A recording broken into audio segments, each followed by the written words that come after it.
ಈ ಹ್ಯಾಟ್ರಿಕ್ ಒಂದು ಇದನ್ನ ಭರ್ಜರಿ ಗೆಲುವನ್ನು ಸಾಧಿಸಿದ್ರು, ಅದ್ರ ಬಗ್ಗೆ ಏನು ಹೇಳಕ್ಕೆ ಇಷ್ಟಪಡ್ತೀವಿ ಸರ್ ಈ ಕ್ಷೇತ್ರ ಜನರಿಗೆ? ಚಿಕ್ಕೋಡಿಯಲ್ಲಿ ಬಿಜೆಪಿಯನ್ನು ಸೋಲಿಸಿ ಕಾಂಗ್ರೆಸ್ ಅಭ್ಯರ್ಥಿ ಗೆಲುವು ಸಾಧಿಸಿದ್ದಾರೆ. ಸಾಧಿಸಲಿಕ್ಕೆ ಪಕ್ಷದ ಕಾರ್ಯಕರ್ತರು, ನಮ್ಮ ಗ್ಯಾರಂಟಿಗಳು, ನಾವು ಮಾಡಿದಂಥ 30 ವರ್ಷಗಳ ಸೇವೆಯಿಂದ ಇವತ್ತು ಗೆಲ್ಲಲಿಕ್ಕೆ ಅವಕಾಶ ಆಗಿದೆ. ಸೊ ಜನ ನಮ್ಮ ಮೇಲೆಲ್ಲ ಭಾಳ ನಿರೀಕ್ಷೆ ಇಟ್ಟಿದ್ದಾರೆ, ಏನು ಕೆಲಸ ಮಾಡ್ಬೋದು ಮಾಡ್ತಾರಂತ. ಅದಕ್ಕೆ ಆಶೀರ್ವಾದ ಮಾಡಿದ್ದಾರೆ. ಅವರ ಏನು ನಿರೀಕ್ಷೆ ಇಟ್ಟಿದ್ದಾರೆ ಆ ನಿಟ್ಟಿನಲ್ಲಿ ಕೆಲಸ ಮಾಡ್ತಾರೆ.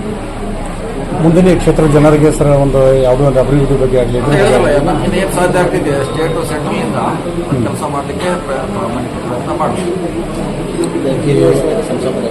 ಅದೊಂದು ಹೆಗ್ಗಳಿಕೆ, ಅದು ಚಿಕ್ಕೋಡಿಗೂ ಕೂಡ ಶ್ರೇಯಸ್ಸು, ಕರ್ನಾಟಕ ಶ್ರೇಯಸ್ಸು. ಮಹಿಳಾ ಕೋಟಾದಲ್ಲಿ ಬಹುಶಃ ಅತ್ಯಂತ ಕಿರಿಯ ಅವರೇ ಇರ್ಬೋದು. ಜೆಡ್ಸ್ರಲ್ಲಿ ಕೂಡ ಈಶ್ವರ್ ಖಂಡ್ರೆ ಅವರು ಕೂಡ ಹಿರಿಯವರು, ಇಬ್ಬರು ಕೂಡ ಕರ್ನಾಟಕದವರು. ಎಲ್ಲ ಕ್ಷೇತ್ರದಲ್ಲಿ ನಿಂತ ಜನರಿಗೆ, ಕ್ಷೇತ್ರ ಜನರಿಗೆ ಒಂದು ಒಳ್ಳೆಯ ಒಂದು ಇದನ್ನು ಹೇಳಕ್ಕೆ ಇಷ್ಟಪಡ್ತೀವಿ ಸರ್. ಅದೇ ಹೇಳಿದ್ರು, ಅವ್ರ ಆಶೀರ್ವಾದದಿಂದ ಗೆದ್ದಿದ್ದೀವಿ. ಅದನ್ನು ನಾವು ತೀರಿಸಬೇಕಾಗಿತ್ತು. ಅವ್ರಿಗೆ ನಮಗೆ ಉಪಕಾರ ಮಾಡಿದ್ದಾರೆ, ನಾವು ಅವ್ರಿಗೆ ಮತ್ತೆ ಉಪಕಾರ ಮಾಡುವಂಥ ಪ್ರಯತ್ನ 5 ವರ್ಷದಲ್ಲಿ ಮಾಡ್ತೀವಿ.